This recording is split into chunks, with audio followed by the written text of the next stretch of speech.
Hello everyone and welcome to today's webinar on MLOps Demystified. In this webinar, we'll explore model lifecycle, importance of MLOps, various MLOps platform providers, and also a case study. My name is Anuj and I'll be your moderator. I'm part of the marketing team at Tavant and I'm very excited to host this webinar. We have our eminent panelists with us. Let me start with their introductions. Our first panelist is Harsha Naidu. Harsha is the Director of Machine Learning at Tavant. Harsha comes with 16 plus years of experience in engineering and delivering complex platforms, products, and programs in machine learning, data engineering, and web development. He has built high-performing, scalable, secure data platforms and machine learning platforms for leading global enterprises. Our second panelist is Amit Singh. He is a Senior Director of AI and Analytics at Tavant. Amit is a recognized tech leader with 18 years of experience in artificial intelligence, real-time big data analytics, and data warehouse and BI.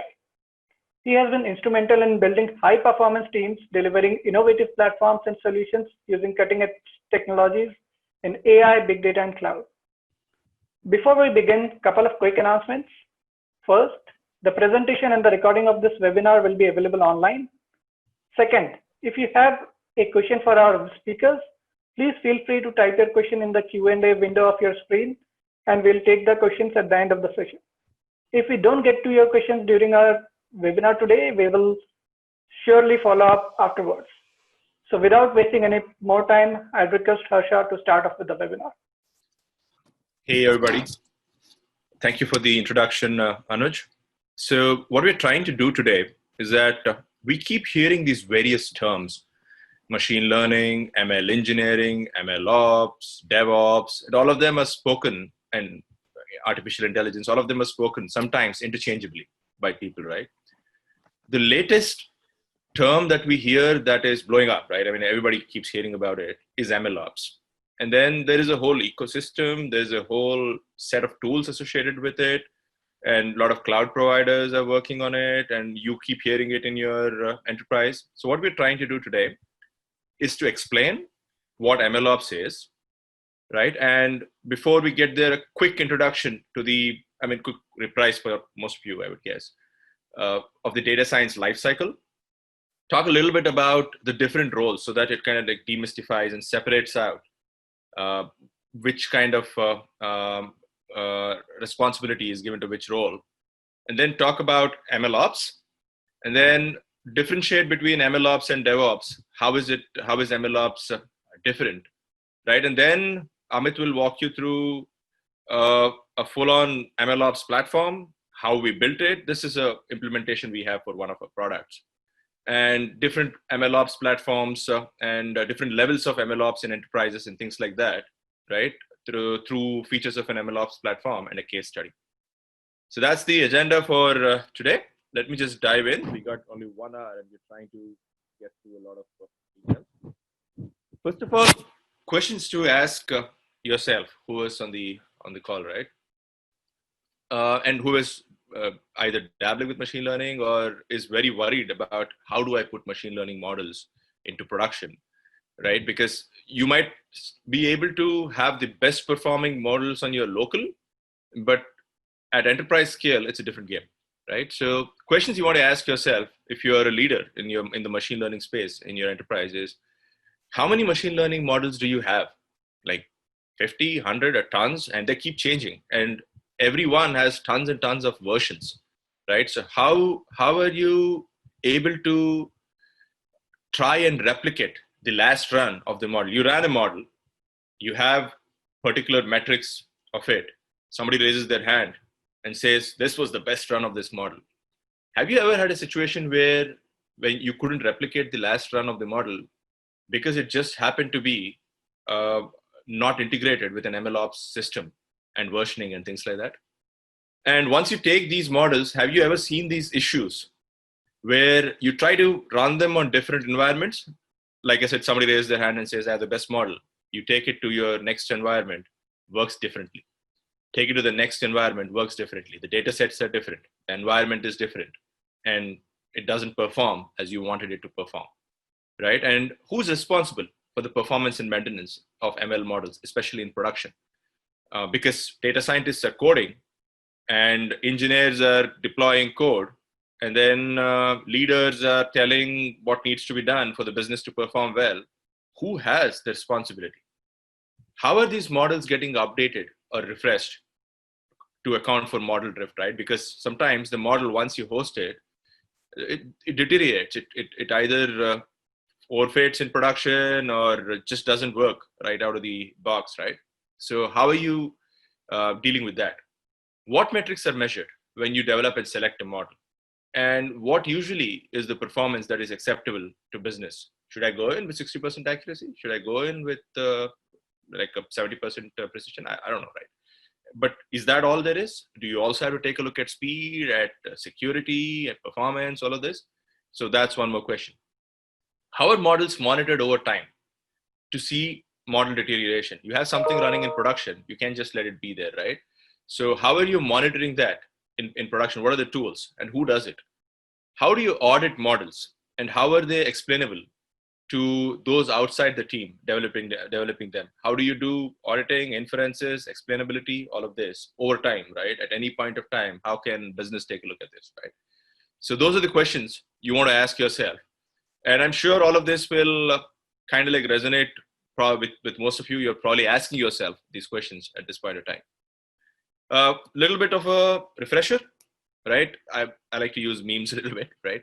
So you're a data scientist. Data scientists are from various walks of life and heavily technical people, mathematical, statistical people, right? And we've had people who are biostatisticians and astrophysicists doing data science, right? So usually, and it's not necessary that this is the case, right? But most of the times, or some of the times, data scientists are very good at doing algorithms.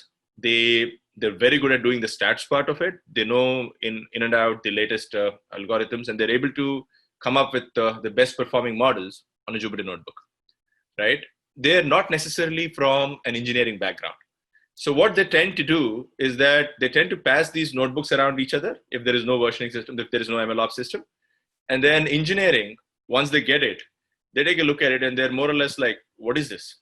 Right? This is a notebook. How do I productionalize this? Where is the script for this? How many of you are working on this? Which is the latest one, right? Is this the best version, right? So engineers have that issue. So data scientists, at some point of time, and I've been there, right?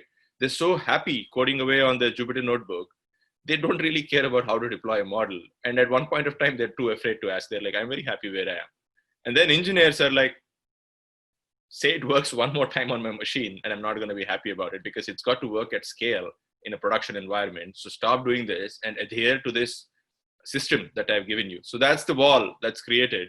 On one side is the Jupyter notebooks and any kind of data science on local that you're doing without an MLOps system. On the other side is engineering, who are more engineers who don't necessarily at this point of time know in and out about data science, but they're engineers. They understand DevOps. They know the enterprise platform requirements. They know platform engineering. They know how to run production systems, right? So overall, if both of these guys come to the table, then you have DevOps and ML. You do have MLOps. I mean, it is what it is, and it is very, very required at this point of time. We'll go more into it. Now, before we move on, again, a quick reprise of the data science life cycle. What happens in the data science life cycle? You have a business understanding, you sit down and you understand what you're going after, what are the KPIs, and what is the business problem that you're trying to solve. Then you go and get your data, right? And here too, if you look at a single pipeline, you probably are looking at people pulling data onto their local into a CSV file and or whatever, right? In a one-time pull.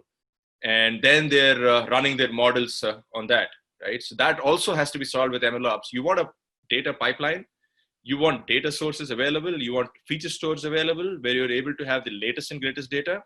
And this is being fed into an environment where, if you think of it as a sandbox for self-service, somebody comes in, a data scientist comes in and tries to make models, they need to be able to pull the latest data sources, and they should have access to all of the data sources. And then they should be able to invoke them, and then they will be given that data in a streaming fashion, right? So that is another thing that you should definitely have when you're thinking of MLOps. So you would, in the life cycle, get all the data, right? And you have an environment, then you do the EDA, you take care of wrangling it, right? And then you choose the best models. Then you then you are able to do modeling separately, right? You choose the best models. This is what I meant. You do the feature engineering. You find the best performing model. You evaluate it. You have business take a look at it. Then you deploy it, right? And then business doesn't necessarily need to take a look at your notebooks, your modeling and all. They just want to be in a position to take a look at the final product and whether it's working for their business, right? And then that is the customer acceptance phase. And that's pretty much what you have. So that is the data science life cycle, as you all know. Just a refresher for anybody who might not necessarily know it, right? So, and then this is another thing that we see on a regular basis. Different roles in data science. What are they?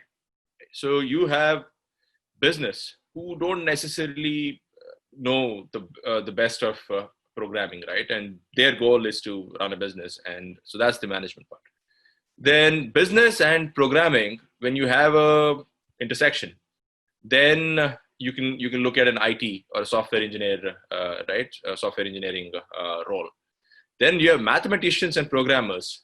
Those are the typical ML engineers, in the sense that these are the people who understand statistics and who understand programming. These are the guys, these are the folks who work mainly on who we should choose for MLOps, because you need to be able to talk the language of a data scientist, right? A data scientist is somebody who understands mathematics, who understands IT, and who understands management, in the sense that they also know what the business problem is. The ML engineer, look how close all these three are. The ML engineer needs to be in a position to understand the language of a data scientist who's sitting right underneath in the intersection of math and management, and a little bit of programming. But also the ML engineer needs to understand programming very, very well, right? So those are very adjacent roles.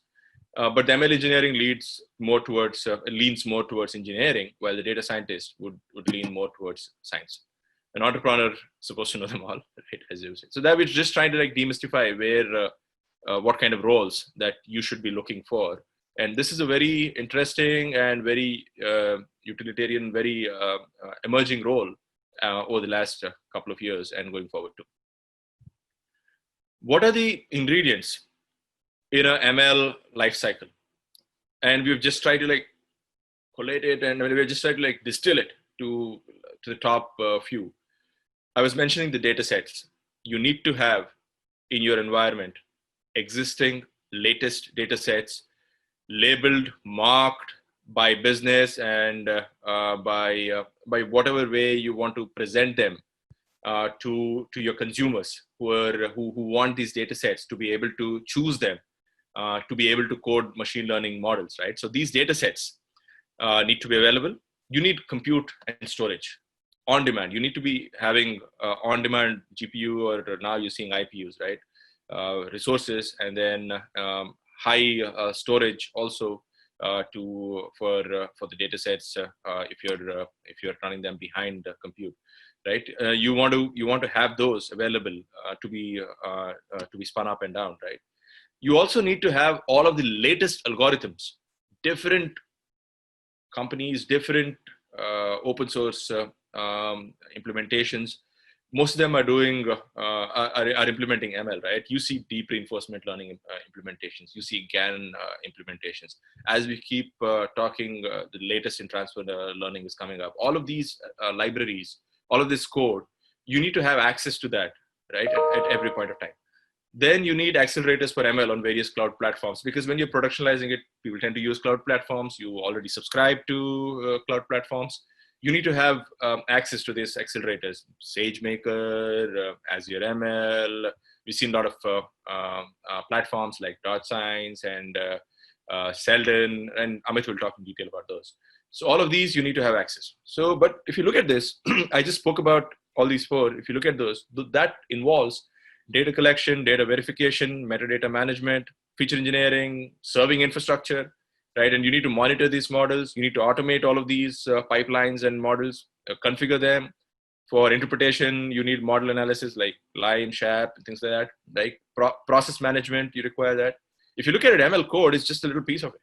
There's so much more. You just can't write a piece of code and not worry about the rest of the ecosystem. Where does the rest of the ecosystem come from? That is obviously not just statistics. That's not just ML code. Those are the components of MLOps, and those are a necessity for you to be able to productionalize your code. So why MLOps, right? Before I hand it off to Amit in a bit.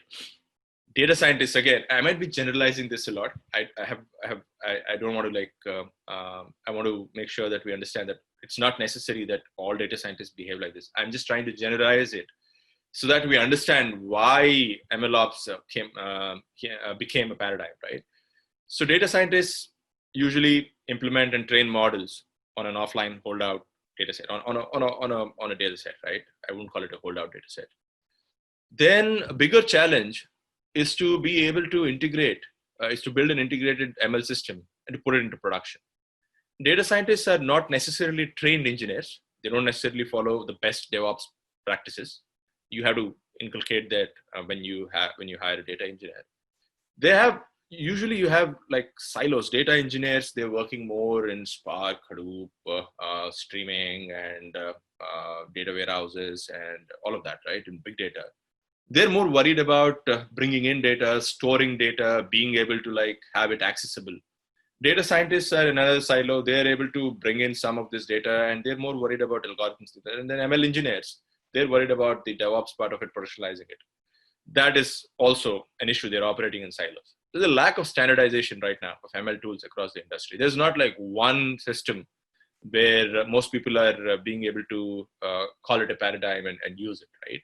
So there's so many tools, and you keep hearing tools coming up time and again, right? Then there's no single managed solution that everybody can use. In general, it is not necessarily the most mature convention going around. Enterprise machine learning. It's you could call it immature. So to develop complex systems that all of you are looking for, you need to apply DevOps principles, as you saw in the last slide, right? You need to apply DevOps principles. All of these come under DevOps on the MLPs to be able to drive value to your organizations. That is where MLOps comes in, right? And finally, I'll hand this now to Amit for a bit. Amit, over to you. Would you want to take over, please? Yes, thanks, Harsha. I'm going to share my screen now. So,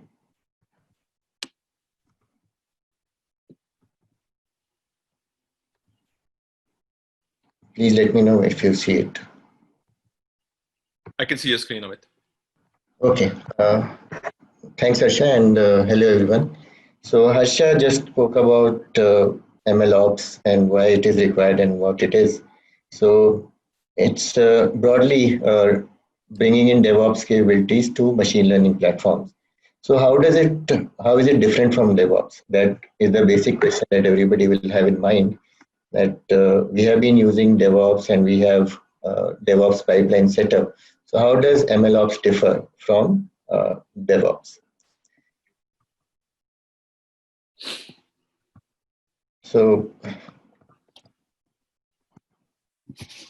yeah. So, starting with the point that Harsha just discussed earlier, the first difference itself is team skills. In DevOps, it's mostly DevOps engineers who take care of continuous integration, CI/CD, and deployment of the software artifact, whether it's a code base or a service to be deployed. But in case of MLOps, it's a mix of data scientists, ML researchers, then ML engineers, and your DevOps engineers.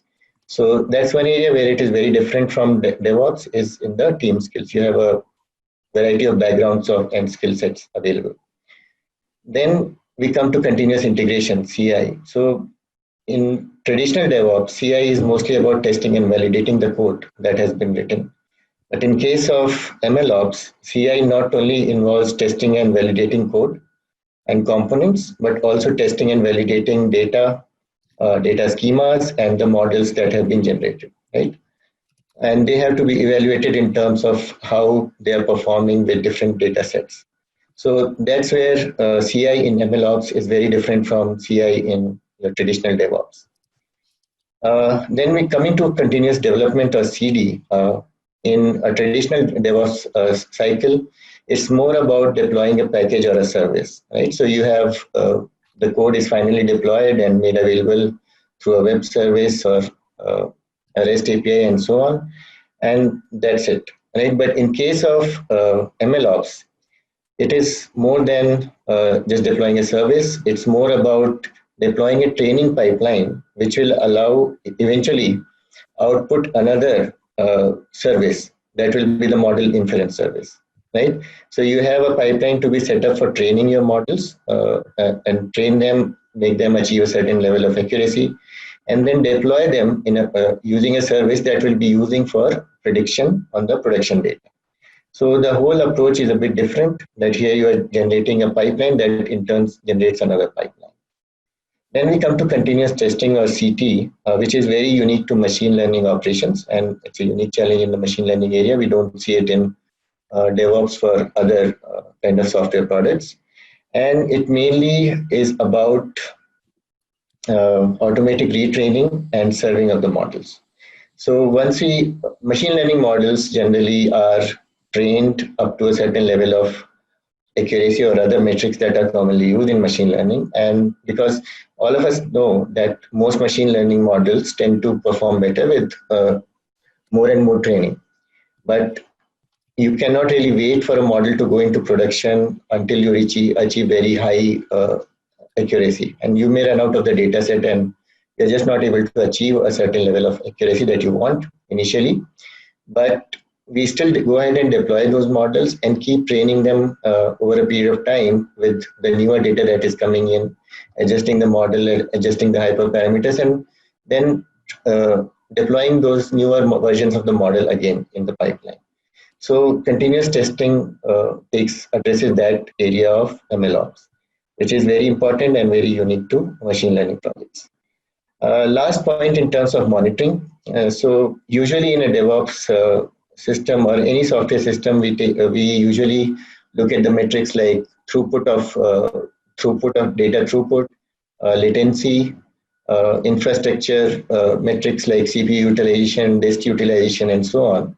But in case of machine learning, apart from looking at those metrics, we also have to look at the accuracy of the models and the accuracy of the prediction of the coming out from those models.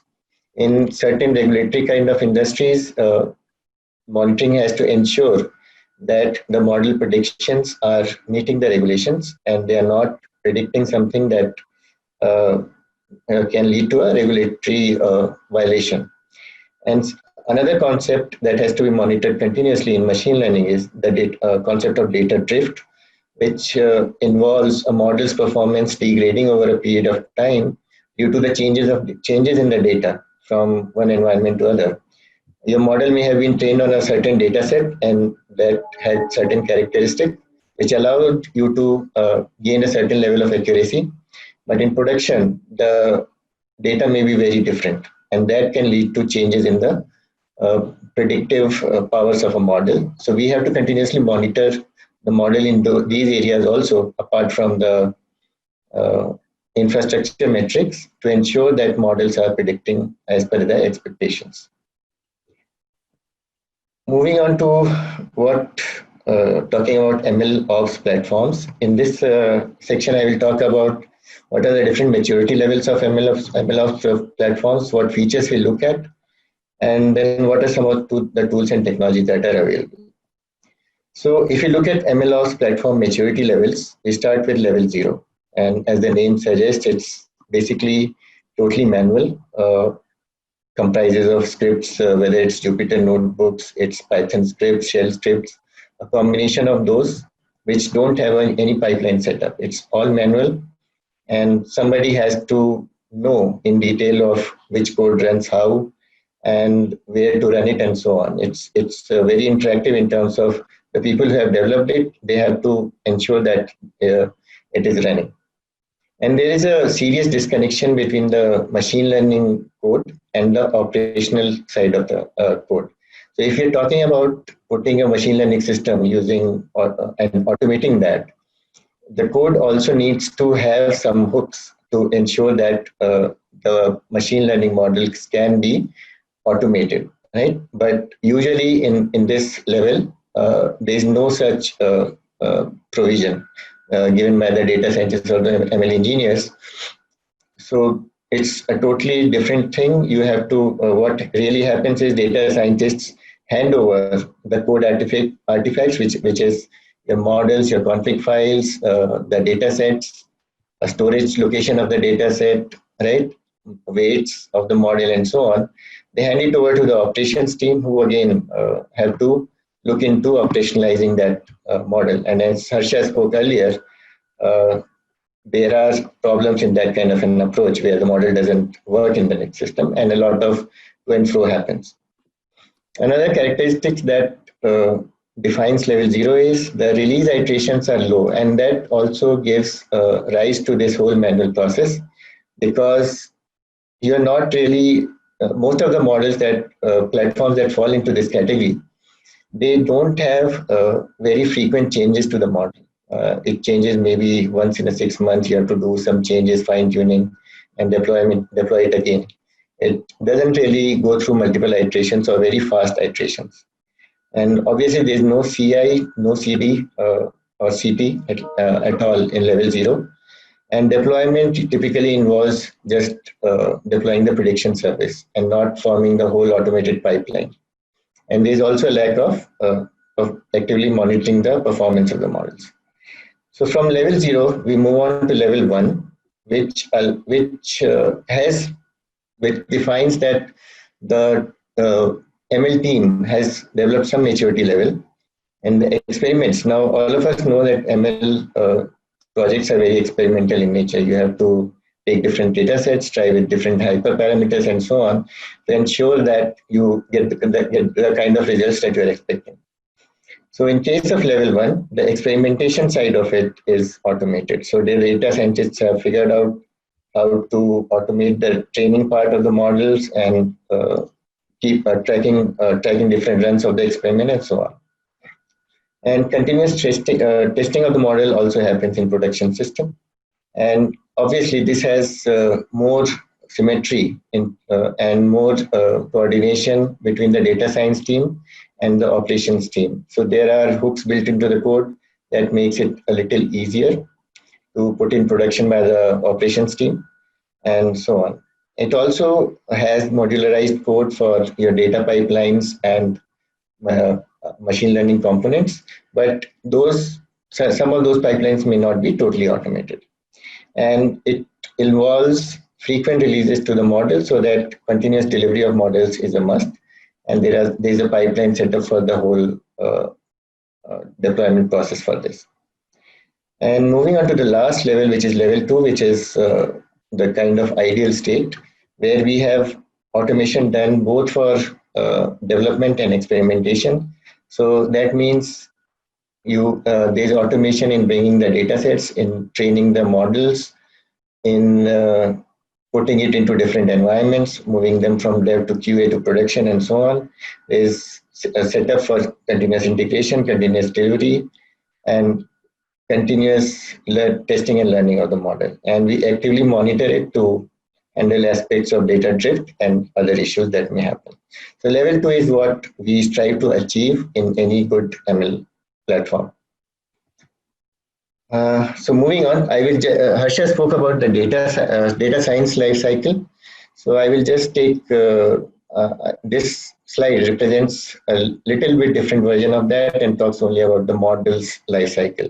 We start with model building, then we evaluate through different experimentations, then put that model in production for testing with production data.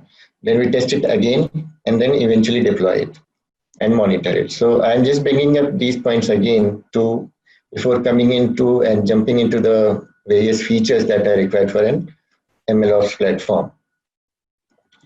So these are the main features that we have to look for when we are looking at or evaluating a MLOps platform. So first aspect is how it supports model building. So does it support automatic building and tracking of machine learning models? So can you keep on running different experiments? Are those experiments logged? Is the platform able to maintain information about what data sets were used? How much time did it take for training, and so on? What were the different metrics that were generated by the model, and so on?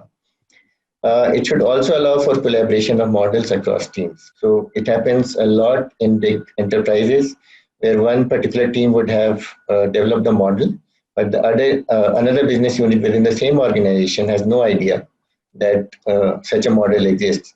So MLOps platforms should encourage and facilitate collaboration of models across teams so that others in the enterprise can also benefit from it instead of starting things from scratch again. Next feature is around model training. So MLOps platform should be able to automatically train the models using different data sets, right? So, and should be able to scale. As we all know, the training component of any model lifecycle is the most expensive one. It requires a lot of infrastructure, data, and a lot of time to train a model which is highly accurate, right? So any MLOps platform should also support for distributed model training that allows it to train faster, and that means it will get deployed faster also. Next component of our MLOps platform is the deployment part, where this platform should support automated deployment of models using things like Docker and Kubernetes or any other container service which allows for auto scaling of these models, right? So we see a lot of cases where models have been developed on laptops and high-end workstations, but they don't really perform well or scale when put in production. So auto scaling becomes very important, and thanks to technologies like Kubernetes, machine learning models are able to achieve high scaling. And just like any other web service, the platform should also support automated rollout and rollback of deployment. So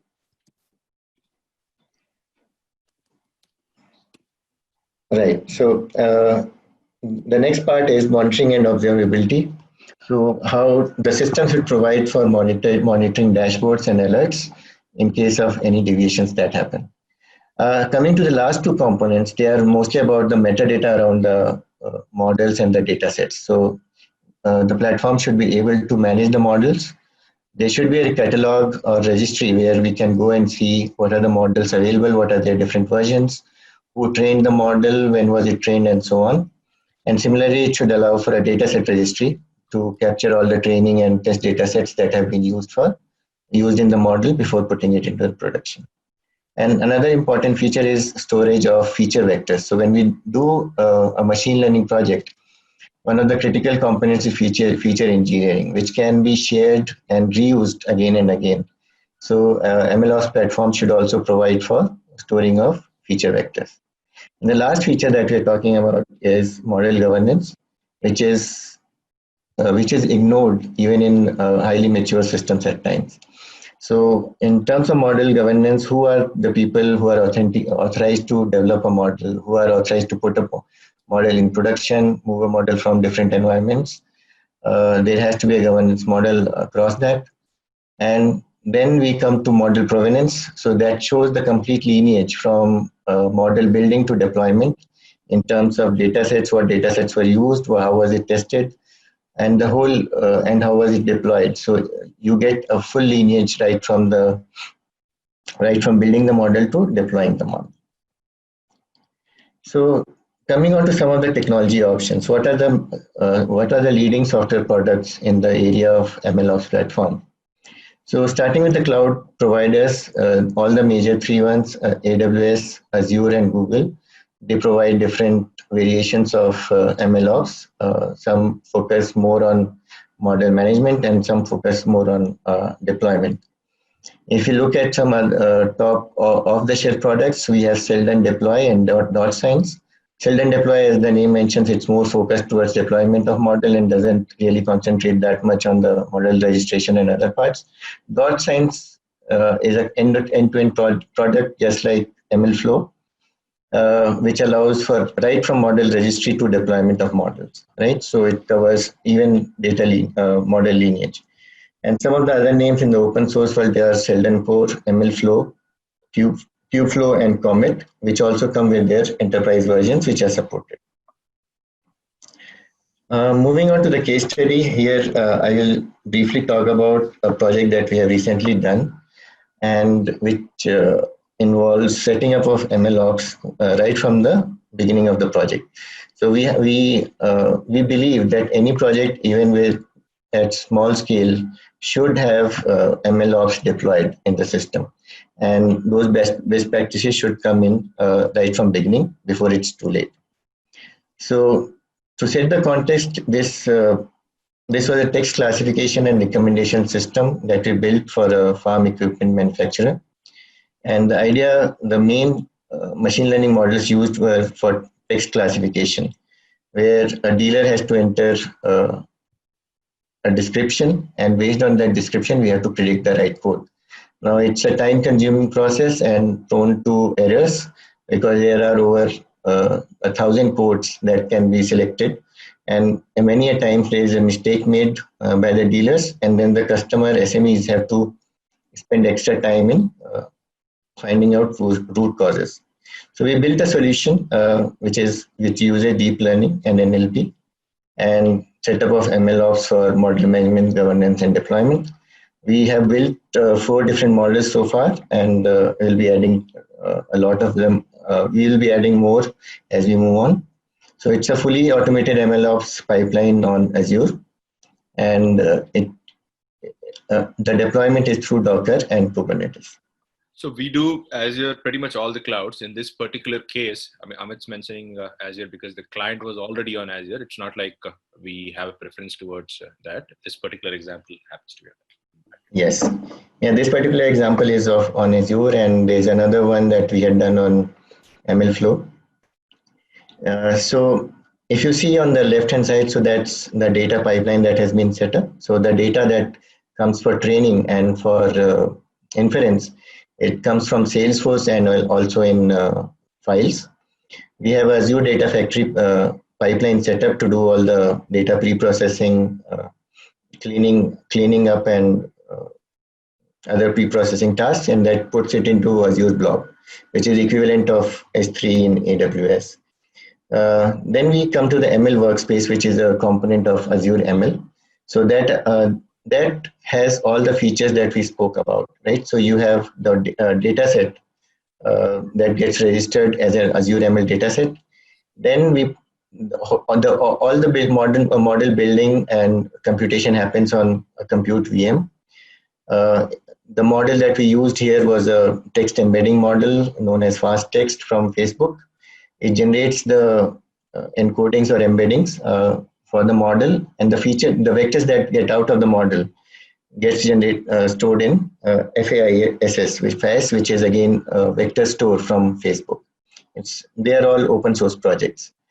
And if you see on the bottom, we capture the various experiments, their different runs, and how all the metrics around that. And we also capture the metrics and the logs, and the models are registered in the model registry component of Azure ML. Once the model is built, the feature vector and other things are set up. These are packaged together using Azure DevOps CI pipeline. All the artifacts are put in there, and it deploys it automatically, bundles it all together in a Docker container, and deploys it on Azure Kubernetes, where we provide REST endpoints for the inference service to run, and the end consumers connect to this REST service. We also do data collection for continuous retraining, which can feed into the pipeline again and retrain the model. But in this case, we have not done that yet because the customer wants it to be a very manual process as of now. So we'll be coming to continuous testing after some time, but as of now it is not implemented.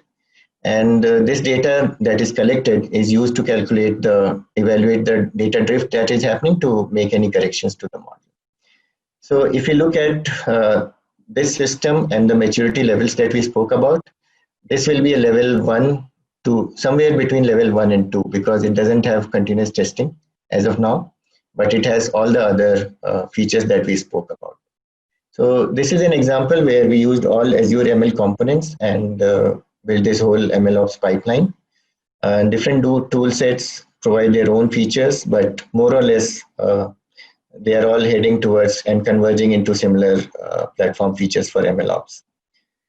So with this, I come to an end of my section and back to Harsha. Yeah, Amit, let's keep on 22 for a moment. Let's overlay the data science life cycle for a moment on this, right? Yeah. What is this providing? Like Amit explained, if you are a data scientist, you are more worried about where do I go and get all these algorithms, and I'm able to code there, and I'm able to not worry about how it goes into production. Amit, would you say that is the compute VM that is sitting out there? It has access to the ML data sets which have been registered there, right? And the data factory is feeding that continuously with data sets, and the algorithms are available in Azure. And a data scientist can get onto the compute VM, has access to all the details required for them to code, and they don't have to worry about what happens afterwards, right? Yes. So once you register a data set, you really don't need to know where it is stored. You don't need to care whether it is stored on Azure Blob or some other file system. Once you register a data set, you can just access it by mentioning the name of the data set, and the platform takes care of bringing in the data and putting it on the VM. So that's the feature that is available. Right. So once you register, you get all this ease of use where you don't really have to think about where is my file stored, where is my data set, where is my model, and so on. Right. And then as they plug away at code, they run multiple experiments.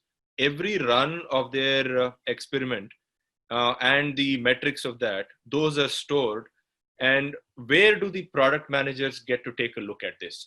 I'm a product manager from the client side. I want to take a look at how are these models actually working, and I want to take a look at the inferences, right? So where is that view from? So all the features of Azure ML platform, they are all GUI driven, right? So once you have set it up, you can go to your Azure subscription and look for the various artifacts connected to a model. You can look at the whole list of models that are available through the model registry. And you also get experiments and runs with all the metrics and logs. And you don't really need to understand ML or you don't need to write any code to look at the output of various runs. You can just go into the UI, look at the raw logs, or you can also look at some of the charts and graphs that Azure builds on that. Right. It makes it very intuitive and easy to monitor all those things. Absolutely, thanks. And one more thing, the containers that are there for Docker, right? That we know, are they at a level of a combination of a data science team versus a particular model? Or is it at a level of a higher conglomeration of a team, right? What constitutes each Docker container there? Okay, so what Azure provides for is a multi-model or a single model kind of deployment, right? And each Docker container contains one model, but what we have done in this case, we have two models that need to be stored on one endpoint. If you see in the picture in the middle, you have fast text, which is the model that creates the embeddings, and then we are storing it in FAS, right? So these two have to be there for inference because you generate the embeddings using fast text. So we have done a multi-model deployment here. So each Azure's Kubernetes service contains two models, right, for inference of one use case. So that's how it has been deployed, but you can have a single model deployment too. And that's mainly a feature of Kubernetes that we are talking about here. Right. Yeah. And then one last discussion point before we move on. We did mention data drift, right? A little bit about how you've seen data drift in production and how you think that MLOps can help in retraining the model. It triggers off an approval process saying, look, I'm looking at drift here. I intend to relearn this. So what do you think, person who's monitoring me? Should I go ahead, big red button, click here, I will relearn, or various implementations we've seen, right? Want to talk about that? Yeah. So in most of the cases, there's a human involved for checking. So first thing is monitoring it, right? So we spoke about monitoring, and as soon as the ops team realizes that the model is deviating from the required levels, uh, they, they have to look at the data that has been collected and see where the drift is happening and because of what. Because what happens is during the training or the building of a model phase, we choose a particular data set. We apply a lot of cleansing and pre-processing on that, and then bring it to inference, right? But in production, data can change completely. It can be due to differences in the data sets that were provided during the training time, or it can be due to the change in the data itself. With time, everything changes, so does data. And maybe the model was not trained to adapt to those changes. So we see all those data drifts, and then somebody has to say that, okay, if the model is performing to below a certain level, you have to retrain the model with some human intervention, or to ensure that the data that is being fed for retraining is correctly annotated. So that's how the whole retraining pipeline gets set up. Absolutely. And we've seen large companies implement platforms like this. I mean, if you guys are interested, you could go look up Uber's Michelangelo platform. All of what Amit has mentioned, all of that is there. And then they actually have a good blog about offline training and online training, what happens and things like that. And Amit, this does not have self-training in this at a model level, right? This particular example. Right? No, this one doesn't have. That we plan to build that, but as of now, it's very manual. So okay, all right. So that was. We have 10 minutes left, Harsha. So I think we should move on and keep some time for Q&A. Yeah, can we go to 23, please? Yeah. All right. So at Tavant, we have worked in multiple verticals, right? And these are just some of the few that we just pulled out here. And we've been lucky to work on various implementations, cloud implementations, and custom implementations, right? And using open source technologies. And we've been able to build these cases up. And this is where we see a lot of MLOps being required. Data ops pipelines, we build them, model management and governance, depending on what you want. So what we do is that we work with the clients. Everybody has requirements, constraints, and they're also sometimes they're already prescribed. I mean, they're already subscribed to a particular environment, right? A particular cloud and a particular way of operation. So within the boundaries of all of that, we work with clients to deliver these offerings. These are most of what you see on the screen. They are use cases across multiple verticals. We have worked on those. Right, we are very interested. We find this very exciting. This entire space. Do hit us up at any point of time, and we would like to have a discussion on how interesting you find this too. And this is something that drives a lot of excitement in our company. So we definitely want to talk about it and see if there are synergies between us. So thanks. That's pretty much what we had. Hopefully, that is a good introduction and a little bit of a start off to your MLOps pursuits. We might be doing a part 2 in detail, right, on a particular area. We might do the level 2, level 3 platforms that Amit was talking about, and actually like show you a demo of how it works, right? And also there are a lot of cloud providers and tools, out of the box tools for MLOps that we've looked at. So we might actually show you interfaces and how to use those at some point of time, maybe in the next couple of months, depending on how useful this was for a lot of people. right? And we'll stop now to take questions. Anuj, back to you. I think you're the best person to whom all these questions come in a compiled manner. Sure. Thanks, Amit and Harsha. This was indeed an insightful session for all of us. So we will open the forum for question and answers now. Just a reminder, please post your questions in the Q&A box in your screen.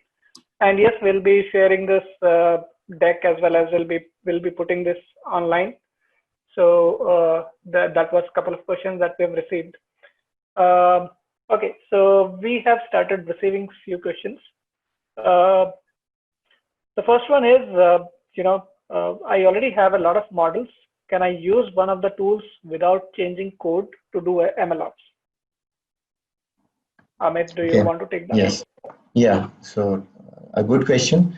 So the answer to that will be, it depends, right? If we are looking at a full pipeline of MLOps, then we have to make certain changes to the existing code base to ensure that we bring in the right hooks to capture the model throughout the model performance throughout the life cycle, right? So, for example, we spoke about tracking the experiments. So, if we have to enable experiment tracking and what metrics the experiment is generating, we need to write few lines of code to ensure that we build the right hooks for capturing those. So, and all the platforms that we spoke about, they come with their own SDK, and that allow you to do tracking of experiments, capturing of metrics and logs and other artifacts with just 1 or 2 lines of code. So the answer will be yes, you will have to make changes. You cannot really just take the existing models as is and develop a full MLOps pipeline. I have one more question here, Anuj, I'd like to answer. This is Shan Ching, right? And she or he is asking about how to apply MLOps in AI medical applications. The problem being that data can't be uploaded to the cloud and shared among hospitals. Actually, Shan, one of my projects that I've been working on deals with this. So I understand what you're talking about, collecting data and then this privacy and all that. You could either anonymize the data at a feature level and then share that, right? That we've tried that too at a cloud level, or you have different models working on different data sets. The features being the same, it's just that the content of the features are different, and then you have to take the models offline and then compare them and be able to choose the best performing model. There are a lot of ensemble models that are being used in this space because you don't want to let go of your data. But I think the best way would be to anonymize the data and then share the features. Hopefully that answers the question. Back to you, Anuj, sir. Sure, thanks. Okay, so the next question that we have is, do engineers need to understand data science to do MLOps, or are they already equipped? So engineers need to have a basic understanding of how models work. They should be able to appreciate that it's not just like any other software platform. So there are other intricacies involved, and they should have an understanding, especially what is a model, what are how do we configure it, what are the different metrics that get generated, how do we measure the performance of a model, and so on. So they should have understanding of how machine learning works, but they need not be data scientists as such, right? So they can still get MLOps done without being a data scientist, but they should have understanding of ML. Anuj, we got one more. Which of the MLOps platforms you showed can be deployed within our, any of the 3 major clouds? So Amit, I've seen that Dot Science is cloud agnostic. I think you already told that Selden. I remember you telling me that Selden was also cloud agnostic, right? Yes. So all of these platforms that we showed, they all work on any of those clouds. So Main thing about these platforms is to evaluate what deep learning or machine learning models they support. Right. So most of the models that most of the platforms that we have, they mainly support Python-based models and Python-based frameworks like TensorFlow, PyTorch, sklearn, and so on. So if you have models written in Python, they are most likely you are like less likely to face any issues, right? But models written in other languages like C or R may not be that well supported by all these platforms. So otherwise, you can run these. So that obviously the cloud ones, they are available only on cloud, but the other open source and off-the-shelf products, they are available to run on on-premise servers also, as well as any cloud. Yeah. Sure, Amit. Yeah. Okay, And I so saw one more question in the beginning. What is the role of a PM in MLOps? I answered that. Amit answered Yeah. it. Okay. Yeah. yeah. So we're running out of time. We might have, a couple of more questions now. So the next question that we have is, what code changes do I need to make to interact with an MLOps platform, such as to refer to data sets, to store training metrics, to store hyperparameters, etc. Sorry, Anuj, you broke up. Can you please repeat that? He was asking about what changes do I need to make to the code for talking to an MLOps platform, like storing hyperparameters, being able to invoke services and things like that. What's the interaction when I'm a data scientist? What are the nozzles? So that again changes with platform to platform, but in most cases, you will have to import the SDK that is provided by the platform vendor. You have to bring in that code to register your model through that. In case of Azure, you can do it through a UI too. You don't really have to just put in the code in your main programs for all the features. But at a high level, you have to bring in code to register the model and then generate the metrics which can be captured by the MLOps platform. So it's most platforms that are there right now, they require minimal code changes. It ranges from 1 or 2 lines to around 10 lines of code in Python in most cases. Okay, thanks, Amit. So the next question is, what is the involvement of data scientists in MLOps?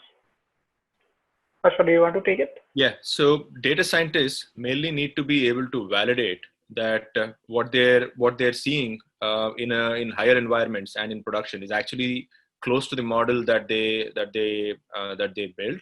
They're able to talk with business once it is in production. The data scientist, you can think of them as a little bit like a product manager, in the sense that they should be able to validate that that model which is deployed is performing the way that they wanted, right? And in the end, they are the people who are actually writing the initial models, right? So they just need to make sure that in a UAT fashion, they're able to validate that what they built has been deployed correctly in production. Also, for monitoring, you need to be able to have a data scientist take a look at what's happening, because it's not necessary that a production engineer understands the terminologies to the extent and the actual features and the contents of a model to the extent that a data scientist would understand business wise, right?